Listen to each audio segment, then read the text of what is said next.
Football fans, Gooners, welcome to another edition of the Positively Uncensored Arsenal podcast. I am your host, Shotta, and as usual, my expert, my co pilot is the Oracle of Blackburn, the outspoken, the one and only, the arse blogger, Blackburn George. Good morning. After that introduction, you must be feeling as fine as fettle, as they say. Is that correct, George? Yeah. Hunky dory. Hunky dory. Hey, George.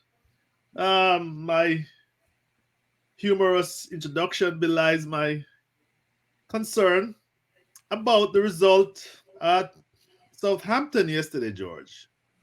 We were pegged back to a draw.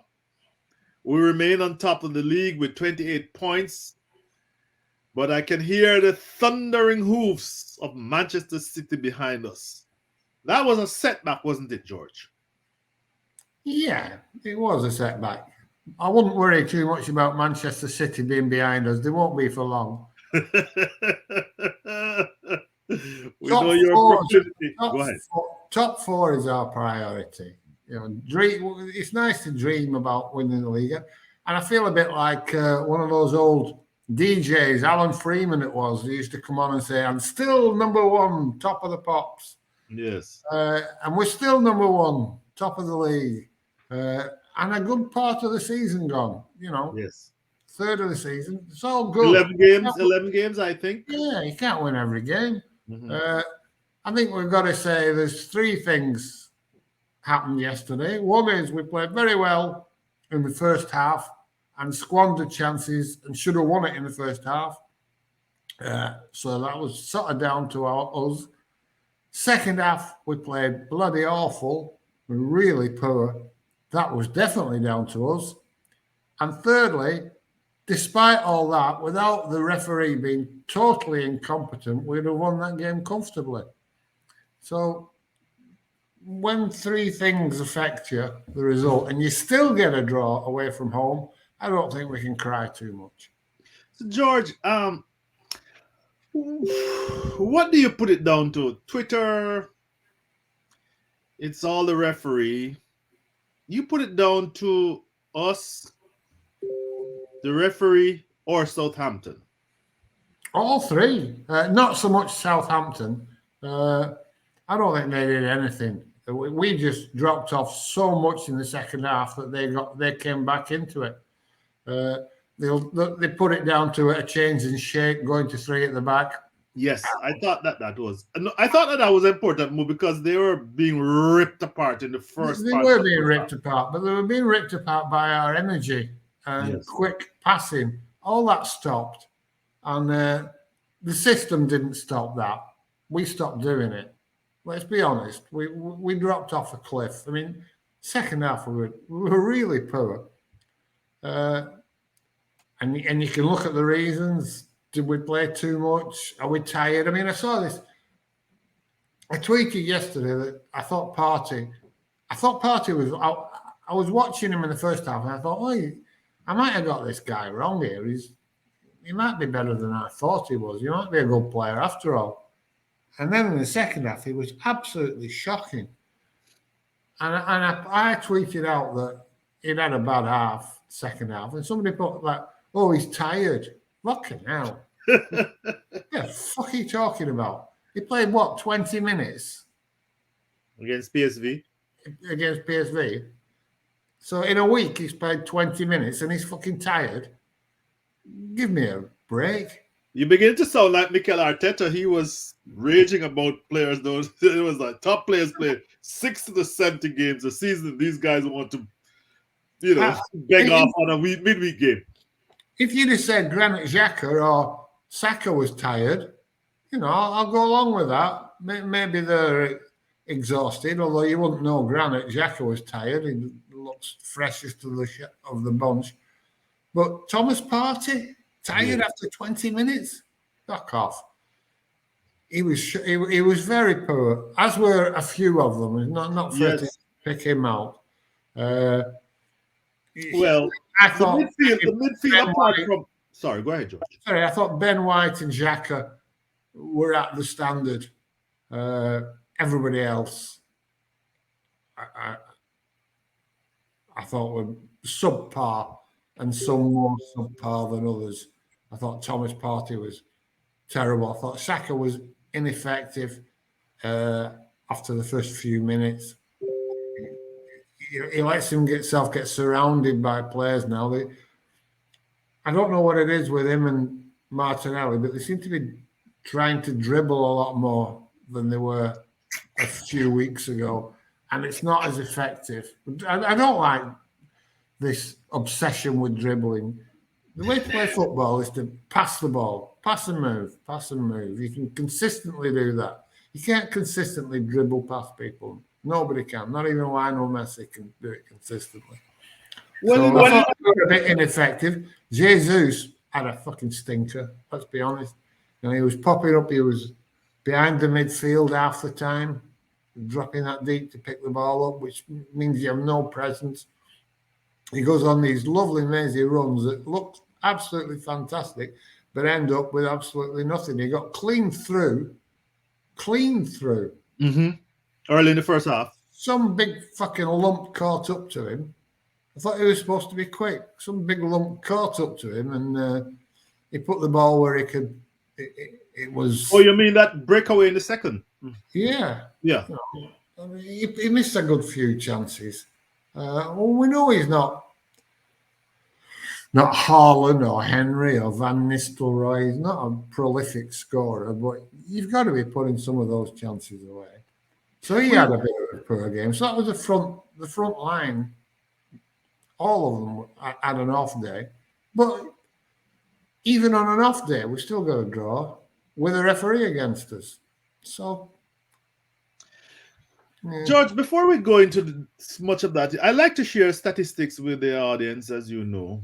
As much as this format does not allow for it. Right. But this is the guys, I tried to make this a bigger presentation by not including as much stats, but this is from SofaScore, and this is the overall. I have it tells you that, as you see, we had 59% possession. We had more shots. We had more shots off target. We had more block shots. Surprisingly, they had more corner kicks, more offsides. Obviously, they committed more fouls, George.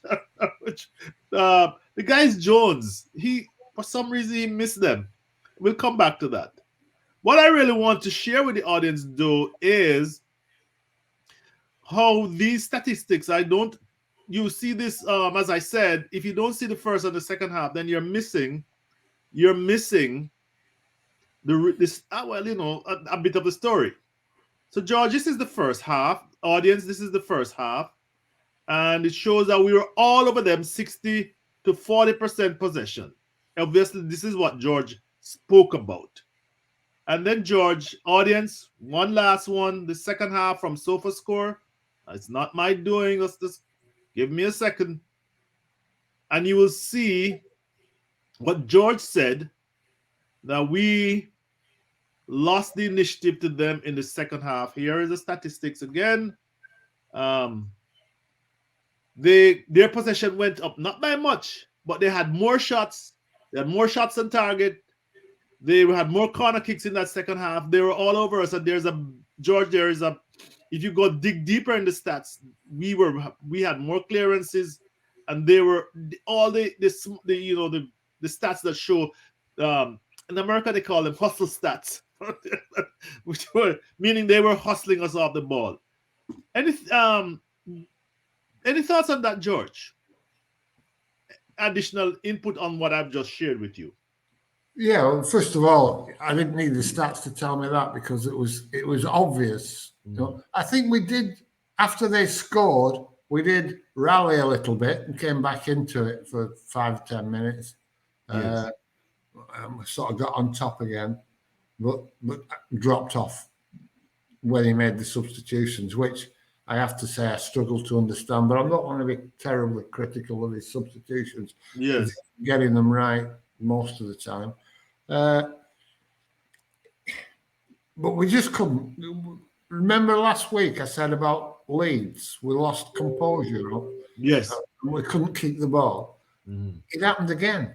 Right. You know, giving the ball away, losing the ball, being muscled out of the ball. Bringing Vieira on Mhm. seemed Like to me, that. in hindsight, Yes. to be a mistake. But as I saw his number go up, I didn't need hindsight to tell me it was going to be a mistake. Uh, he can't hold the ball up. He loses it. He's a bit lightweight. That's not what he should be doing in the game. You know, and he wasn't suited to it. Eddie, well, Martinelli was looked our brightest spark. You know, and we took him off. Couldn't understand that. Saka looked to be struggling. I don't think he got his substitutions right. I didn't understand. I don't understand this taking Ben White off and switching Yes. the fullbacks that he seems to be doing every week. You know, Yes. is Ben White the best left back, right back we've got? If he's saying yes, well, leave him there. Bring Thomas Echo off and bring bloody Kieran Tierney on. What Tierney's doing not playing, I don't understand. I know the Emperor played well against Spurs, but it hasn't worked since. Yes. No, not Spurs, sorry, Liverpool. It was Liverpool, wasn't it? Yes. Yes. He Arteta pull up, like a pull up fast one. Yeah, he pulled Pull up Pep. there, Yeah. and Yeah. credit to him for that, which we gave him. Yeah. And he did keep Salah quiet, and Yes. it's not worked since. So I don't quite understand. I mean, we're talking about Tierney, who's supposed to be the future captain, and last year people were saying he was the best left back in the league. All such ridiculous things. It's like they say Saka's the best winger in the league. I mean, it's ridiculous claims, but they make them anyway. But he's gone from best left back in the league, according to some, to third choice behind a bloody right back. What's that about? I don't understand it. Yeah. No. So I don't know. I didn't like the substitutions. They certainly didn't help us. If anything, we got worse. So it was a bad day at the office, really.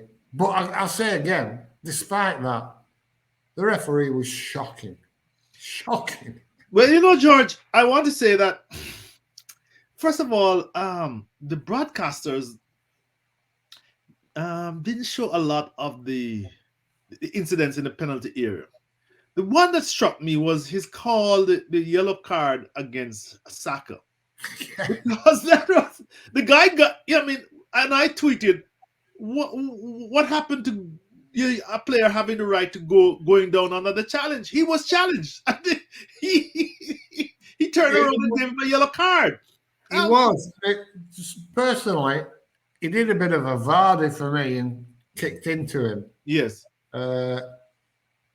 A bit, not a blatant Vardy, but there was a touch of it. Mm-hmm. But the referee wasn't in a position to see that, so that wasn't why he booked him. He booked him for a dive, which it clearly wasn't. Yes. In no way was that a dive, and it makes life difficult for him then because you're on a booking. You're on a booking. You've got to change your game a little bit, even though he's not hardly a defensive linchpin, is he? They do a lot of defensive work. Yes. And it sort of takes that out of the equation. There was the penalty which should have been given, in my opinion, when Jesus got dragged back, then held, and but the problem was he went down like a sniper had shot him from the stands, and it was a dive as well. And I also saw when Jesus put a hand on the guy before he pushed him down. I don't know if you saw that. I didn't see that, no. Yeah, that's my recollection. I might be wrong, but anyway, what the point I'm making is that it can be a penalty and a dive, and I think it was both. Yes, he should have got the penalty, for the fouls, but when the referee hadn't blown, he threw himself to the floor theatrically, and that bit is a dive in. You're probably not going to get a penalty if you put a dive in at the end, but you're not going to get it anyway if the referee hasn't blown his whistle. So he's nothing to lose and everything to gain. So I think we were unlucky there. Some of the manhandling that Jesus got from the centre backs was, I mean, it was ridiculous. It was more rugby union than football. But I told you this, George. I saw this from about the third or so game that they were going to manhandle it. They were manhandling Jesus. They were doing this, and teams have decided that they're gonna. This is the poison that they're gonna choose. Yeah, they play touch tight to him now, don't they? Yeah. And don't let him turn and wriggle away, which you can understand. But it's up to the referees to stop them overdoing it, and that was a lot over the top yesterday. What about in the second half when Tierney came in? They said, I don't know who the defender is. I don't even know the name of the defender, except this guy called Yanko has gotten some notoriety. But this guy kind of put his elbow in the Tierney's neck. Yeah, I haven't even seen that. I saw him go down from it, holding his throat, but I didn't see a replay. So I thought it was a bit of theatrics by Tierney for it myself, but at the same time, it seemed to be that the guy got more contact than he should. But anyway, you said you didn't see that, but there was a lot of questionable decisions. But our fans have seasoned that, George. Are we seasoning on a lifeboat or what? No, I think, like I said right at the beginning, it's a bit of both. It's like a penalty and a dive. There's two reasons we lost. We didn't play well enough, and the referee didn't help us. Not only did he not help us, he hindered us. You know, there's a difference between not helping you and hindering you. And with a decent referee, I feel we would have won that game quite comfortably. We did enough in the first half to be 2 or 3 goals up, and we probably would have been if the referee had been given fair decisions. So I can understand people who want to say it was all the referee, but that sort of lets us off by how shockingly bad we were in the second half, like we were against Leeds. And that's a worry. That's like twice now. Leeds were all over us. And the second half. I mean, fucking hell, Leeds can't win a game. No, they lost over the weekend. Jesse Marsh is going to get the sack, no doubt. They got 4-0. Still, they battered us. They embarrassed us. And that's got to be a worry in the second half. And I said, if you remember, going back to the beginning of the season, I said, if we've not won the game in the first half, we could struggle. Because the way we play, we're fucked by the second half. Oh, there's Lucy Cogburn in the background.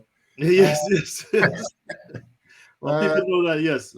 And it's proving to be the case. You know, that style of play demands that you get yourself in a winning position sort of at least by 60 minutes, because the last half an hour isn't going to be any good, and it's not been any good. You know, we've not been very good in the last half hour in any of our games, really. We're out of steam, and the substitutions he makes is a step down in quality. And that's, you can't blame Arteta for that, you know, or you can't blame the players that he's bringing on. Those are the players we've got. But it's a noticeable step down, I mean, in the last half hour of games. George, you know, I've been watching a lot of other. So I wouldn't say I get to watch lots of games, but a few games. And apart from Manchester City, for example, you know, this 5-man substitution, I don't think it has done much in terms of the quality of the game going towards the end. Most of these players are not. First of all, they're the second best players, and they're not in the rhythm of the game, and they hardly change the quality of the game when they come on. You would think that they are fresh, but apart from Manchester City, George, I don't see much of a change in most That's of these right. teams. And more than that, Pep Guardiola Mhm. is reluctant to make any. Sometimes goes through a game and doesn't make any changes at all. Yes.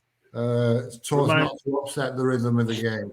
Reminds me of a certain coach, man manager we had. He didn't make any changes till the 80th and 90th minute. Yes. Yes. And of course, our lot used to kill him. But as I said, George, I don't really see. And I've looked at our changes, by the way. And we're bringing on Nketiah, we're bringing on Vieira, we're bringing on, maybe Rob a Holding. defender, Rob Holding. The quality of our football hasn't changed. I mean, we have these 5 players that we can theoretically bring on. An audience, I mean, I think, maybe somebody want to make a comment. I don't think it makes a big difference to the team. No, it doesn't. If anything, it makes a negative difference to the team. Yeah. But I suppose if he didn't make them, he'd get criticised for that as well, which he does. Which he does. Yes. As soon as we don't fucking win, people are saying, "Oh, he should have made changes earlier," or if we're not winning by half time, people are asking for changes. I think you just got to let him get on with it and do what he thinks best. But like I say, when I saw Vieira coming on yesterday, I thought, don't like that. Well, he's a lightweight. Well, George, there are some criticism of the other criticism that I want to share with you, but I think we would be remiss if we didn't comment on the quality of the goal that we scored, which I thought was going to open the floodgates. I mean, that overlap, Saka came inside, back heel to Ben White, and overlapping Ben White. I don't even think he did touch the ball more than once or twice, or set himself an excellent cross, well in stride. And your boy, Xhaka, just finished with his right foot of all the foot he has, George. I think all of that has been missed in, the morning. Thought we need to mention that. Yeah, it was a nice goal. A little bit lucky, I thought, in that as Ben White was running through, I think the defender got a foot to the ball, but it still fell in White's path. Right. And the cutback, he didn't pick Granit Xhaka out, he just cut it back, and Xhaka happened to be there. Yes. It was a bit like a lot of the Smith Rowe goals last season. Right. He just happened to be there. And people will say, "Oh, that's a skill," but sometimes, I mean, there was once a shot yesterday that the goalkeeper parried out, and it landed at the foot of a Southampton player. And if it lands at the foot of an Arsenal player, you've scored a goal. Yeah. There's a lot of luck involved, as we know, in scoring goals. So I don't think we got much yesterday, and we probably didn't deserve it, to be honest. Well, to be fair, George, the Southampton goal was not a lot of luck. It was not lucky. I thought there was a counter-attack, and the reverse pass of the boy Armstrong was just left our goalie stranded for the Armstrong to hit in the far corner. Yeah, I thought. Go ahead. I thought Ramsdale was actually well positioned. Yes. I don't think he could have been maybe a little bit closer, but he didn't have time to get a little bit closer. Yes. The problem was that it was Armstrong who scored. Yes. He just ran through, and nobody tracked him. Right. Ben White was like waving him through like one of those. He's a third base umpire at baseball. Come on, get through. Come on, score. Yes. Get to the next fucking base. Yeah. So that was a bad goal to concede, I thought. Poor defending, and there seemed to have been no mention of that. They just basically ran through us. Tomisaka struggled, and I thought he was struggling at that point in the game. on the at left back. Yeah, there was this bearded fellow here, and his name I'm looking for, George, and I can't even remember it. I think yeah, he was giving Southampton giving Tomiyasu the fits. In fact, very early in the game, he had a shot from 25 yards, and what he had done was scamper and leave Tomiyasu with his weight. But he was giving him, but he was very physical too. All of them were physical. They got instructions to be physical, and that I mean, I don't think we cope well. I know Ben White spoke about it. They asked him during after the in the post game press or some. I don't. Yeah, it was an interviewer, and he said, "Well, we didn't do the things the usual things right." And they say asked him about the physicality. He said it wasn't really the physicality. But to be honest, George, I thought they were very physical. I saw and I But have we're going to get that every week, aren't we? yeah. Well, I saw a tweet, and it was correct. I mean, this guy named Lianco. I mean, he like six. He nearly head butted Nketiah. I mean, it was horrible. Yeah. Yeah, but I mean, we won't fucking know. It's got to the stage now.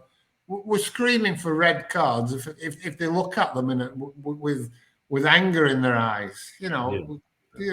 Oh, he punched Jesus twice. Fuck off! If Yeah. that's not a punch. That's a little fucking flick. Yes. You can't be sending people off for every little bit of aggression show. It's fucking pathetic. Yeah. Oh, he headbutted him. He didn't fucking headbutt him. He threw his head back. He was nowhere fucking near him. Remember when Patrick Vieira kicked out at Van Nistelrooy? Yes. But he missed him by at least a yard. Yes. And he got sent off. Is that what we want to see? People getting sent off for doing fucking nothing? No? Yeah, that's a rule that I have. We're getting to be like fucking Liverpool fans. Poor us, everybody's fucking picking on us. You see it on Twitter before. Oh, the referees will be good. It's a referee from Manchester. It's a referee from the Northwest. It's this, it's that. Every fucking week, how the referees and VAR are going to cheat us. And fuck off. That's what I hinted at, George, at the beginning. I think we just did not turn up in the We didn't turn up. We didn't play well. But like I said, the ref was shit. Yes, he is. He was inconsistent. You tend to see that the home teams get favourable decisions. Well, I mean, we get them at home. We don't fucking complain, do we? But I'm sure that every other club's fans complain when they play us at home and we get decisions that they don't think are right. And even 50-50s. If it's a 50-50, the fans are screaming that it's a foul, or it should have been a booking, or it should have been a sending off. This guy should have been booked 27 times because he fucking for what he did. And I don't know. I mean, I like to see. I don't like over physical play, and I certainly don't like over physical tackles. But there seems to be too much now blaming the referees, and we've gone from when it was worse under Arsene Wenger. Yes. Don't make no mistake. It got worse under Arsene Wenger, and that was not counted as an excuse then. And now it's first stop excuse, isn't it? First ballot Hall of Fame excuse. Yeah. George, I'm glad you mentioned that, by the way, because my impression was it was a hometown ref. I really, that was my impression. He might be horrible, but it was hometown, because those people down in Southampton were screaming for everything. George, let's go to our usual feature, please. I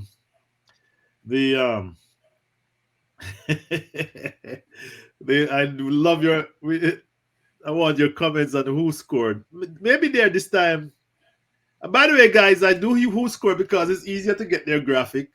But most of these other sites, I could critique them and have my concerns. But obviously, George, they have Granit Xhaka as the man of the match, I think he showed up, especially in the first half. I think he tailed off in the second half, actually. Ben White, obviously, you see that big A for the assist. You know these websites, they go with scorers. Well, I think that's what I said at the beginning of beginning of this, wasn't it? That I thought Xhaka and Ben White were our best players, and everybody else was a little bit Yes. subpar. I mean, Saliba gave the ball away. Fucking how we didn't get punished for that, I don't Yes. know. That What's was, happened to him, George? I don't know. Well, he's a young kid. He's learning, Yes. isn't he? But he made some mistakes, and I Gabriel don't. looks like a tower of strength compared to him. I Yeah. think Party's done well to get 6.6 there, hasn't he? Yes, I noticed that. I wanted. I Yeah. mean, like I say, I know I have a bit of a downer on him not because I think he's a bad player. It's because I rail against people that tell me he's a great player. But so I tend to watch him, and it's like, obviously there's a bit of confirmation bias Yes. Yes. in what I'm doing because I'm probably looking for him to make mistakes. But yesterday, first half, I thought, oh, he's doing all right, this lad. Yes. I'm pleased. It might be a bit wrong about him. And then the second half, Jesus fucking Christ. I mean, his careers are out, trying to put a tackle in and gets passed by and passes the ball. His composure seems to go. And people say, "Oh, maybe he got tired." Tired. Yeah, you said that already. He's not very good after 70 minutes because he's tired. George, the front line got well. Let me just back up a second, George. I don't think our midfield was very control the game at all. And Odegaard got subbed very early. Well, he's not the first one to be subbed, but I think it was White who was subbed first. It doesn't matter, George. But I don't think our midfield had enough control of the game. And I had an interaction with Ehab, and Ehab was commenting that it's not that Partey is a bad player, but he would like to see somebody else somebody else who besides Xhaka who can pass the ball. Odegaard, I just thought he flattered, but I don't know. There was something missing. And I had my doubts about him before, and I don't. This also might be confirmation bias. What do you think of the midfield in general? Well, the midfield in general was fine in the first half. Yes. And awful in the second. And Yeah. Xhaka was consistent. So your answer can only be Odegaard and Partey fell off a cliff. Mm-hmm. Like I say, what is it? If I knew that, I'd probably be manager of. Right. But Partey for me just loses composure, and I don't know. Odegaard just sort of drifts. Well, He just drifts, and he's at his best, controlling the game and moving forward towards the box, isn't he? Yes. Rather than keeping possession in the middle of the park. Right. So I don't know. He's a good player, though. I think he's a good player. And finally, George, the front line was Gabriel Jesus. I mean, I hear about the penalty call, but he dropped back. He was anonymous for lots of the second half, and then, as you said, the dribbling, and then making those tame shots. The goalie, I remember a very tame shot to the goalie after, a lot of step overs, and he found the space. But God, and Martinelli also was also doing a lot of. I don't know what's going on there, George. For some reason, as you said, Saka wants to dribble inside, and we know that he's being doubled up. Martinelli wants to dribble. Jesus wants to dribble. Something is not right there, George. I don't know if we're overreacting. Too much dribbling. Yes. Like I said, so we've already been into this. Yes. For some reason, they started not releasing the ball and not playing combinations as much, and it's not going to work. Yes. It's not going to work. It's easier for defenders. George, we don't have a lot of quarrel with Mr. Who Scored, but No. thought that was interesting, guys. That was our usual feature. Just looking at these so-called experts. George and I are amateurs, and we admit it. But we have a certain point of view. We try to be as on, we're pro Arsenal, and we're all for George. I think we're all for a certain type of football. We want to see we want to see combinations. We want to see Arsenal play football and not lump it or do the over physicality. What am I getting at? I think that I don't know, but I know what I'm getting at. Can I just say one thing I noticed as well? Yes. During the game, there was quite a few pauses in play where Arteta had them all and he's pointing and gesticulating and come together and you there and you there. And I was thinking to myself, if that was me, I was a professional footballer, I'd get fucking sick and tired of being told I'm not doing it right. Obviously it's you're not doing this, do this, do this. Eventually, they're going to have to be instructed to do everything. Mm-hmm.